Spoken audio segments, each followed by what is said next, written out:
Market गुरु channel में आपका स्वागत है। आज के वक्त में कई सारे लोग घर खरीदने के लिए होम लोन का सहारा लेते हैं। इस वक्त कई सारे बैंक अपने ग्राहकों को काफी शानदार ऑफर्स पर होम लोन की पेशकश कर रहे हैं। भले ही होम लोन के एवज में आपके ऊपर मंथली ईएमआई का बोझ पड़ता है, लेकिन होम लोन लेने पर आपको कई सारे फायदे भी मिलते हैं। इनमें सबसे बड़ा फायदा है इनकम टैक्स में कटौती का। बहुत कम लोगों को पता होता है कि होम लोन पर टैक्स कटौती का लाभ मिलता है। होम लोन पर मिलता है टैक्स में छूट का बेनिफिट। साल 2020-21 में सरकार ने ऐलान किया था होम लोन पर इनकम टैक्स की सभी ओल्ड रिजीम साल 2024 तक लागू है। टैक्स बेनिफिट देने के पीछे सरकार की मंशा लोगों के लिए घर को ज्यादा किफायती बनाना है।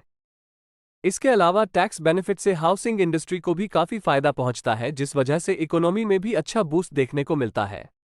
प्रिंसिपल रिपेमेंट पर मिलता है कटौती का लाभ। बता दें कि किसी भी होम लोन में ईएमआई के दो पार्ट होते हैं। इनमें पहला है प्रिंसिपल अमाउंट और दूसरा होता है ब्याज अमाउंट। इनकम टैक्स एक्ट की धारा 80C की धारा के मुताबिक होम लोन के प्रिंसिपल रिपेमेंट पर 1.5 लाख तक की टैक्स छूट का बेनिफिट मिलता है। हालांकि इस कटौती का दावा तभी किया जा सकता है जब किसी रेसिडेंशियल प्रॉपर्टी को खरीदने या बनाने के लिए होम लोन लिया गया हो। बता दें कि पीएफ, इंश्योरेंस और फिक्स डिपॉजिट जैसी योजनाओं में निवेश करके भी आप टैक्स में कटौती का फायदा उठा सकते हैं।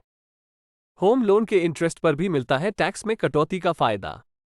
इनकम टैक्स एक्ट की धारा 24 के तहत होम लेने वालों को एक फाइनेंशियल ईयर में भुगतान किए जाने वाले ब्याज पर भी 2 लाख रुपए तक की टैक्स छूट का लाभ मिलता है।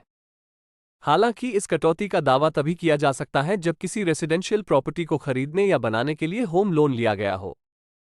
पहली बार घर खरीदने वालों के लिए कटौती।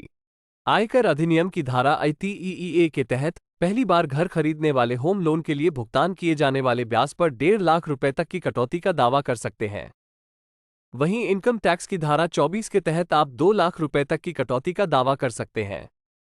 होम लोन के साथ खरीदे गए दूसरे घर पर भी आप 1.5 लाख रुपए तक हाउसिंग लोन टैक्स बेनिफिट प्राप्त कर सकते हैं। होम लोन ईएमआई के ब्याज वाले हिस्से पर धारा 80E के तहत अधिकतम 50,000 रुपए की कटौती का दावा किया जा सकता है।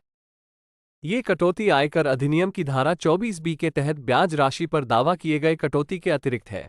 आशा करता हूं कि आपको जानकारी पसंद आई होगी। धन्यवाद।